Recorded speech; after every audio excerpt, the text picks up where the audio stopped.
देख रहे हैं एसे टीवी अभी हिंदुस्तान ने पाकिस्तान को 182 का टारगेट दिया, तो पूछते हैं शायकीन से क्या लगता है पाकिस्तान विन करेगा। अस्सलाम वालेकुम भाईजान। मैं नहीं कर रहा जी भाईजान 182 का टारगेट है, क्या लगता है?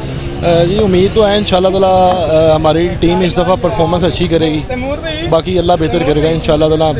टीम का जज्बा हम सब साथ हैं, सारी आवाम टीम के साथ है, इंशाल्लाह ताला अल्लाह पाक बेहतर करेगा इंशाल्लाह। Thank you. वेलकम। जी सर क्या लगता है?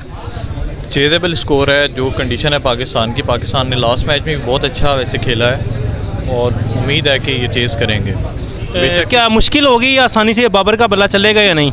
तो थोड़ी बहुत मुश्किल होगी, जाहिर सी बात है। इंडियन साइड है, उसको भी हम इतना ले नहीं सकते कि हल्के में कि खाली हम ही स्कोर बनाए। उन्होंने बहुत अच्छी बैटिंग परफॉर्मेंस दी है और इसी तरह से जिस स्ट्रेटजी से उन्होंने खेला, पाकिस्तान को चाहिए पावर प्ले में अच्छी स्कोर हिटिंग करें, विकेट सेव करें ताकि एंड में जाके स्कोर अचीव करें। जैसे विराट कोहली बिल्कुल सेफ खेला है सर इसी तरह बाबर आजम और जो हमारा ओपनिंग पेयर है रिजवान, इनको भी चाहिए कि एज़ कम्पेयर टू जिस तरह ये लास्ट वर्ल्ड कप में बहुत सिक्योर होकर खेले थे और बहुत अच्छा खेले थे, इसी तरह इनको चाहिए कि जो पावर प्ले है, पावर प्ले में अच्छी हिट्स लगाएं विकेट सेव करके, ताकि इन द एंड आपके ऊपर बर्डन ना आए। क्योंकि हमारी पाकिस्तानी टीम के ऊपर ये है, क्योंकि हमारा मिडिल ऑर्डर या इसके बाद स्ट्रॉन्ग नहीं है। अगर पहले जल्दी आउट हो जाते तो पिछले वो चीज़ कवर नहीं कर पाते, तो इनको चाहिए कि विकेट सेव के सेव गेम खेलें। अच्छा सर एक चीज़ और, अभी तक आपने मैचेस सबके देख लिए होंगे, सब टीमें खेल चुकी हैं, तो क्या लगता है फेवरेट कौन है?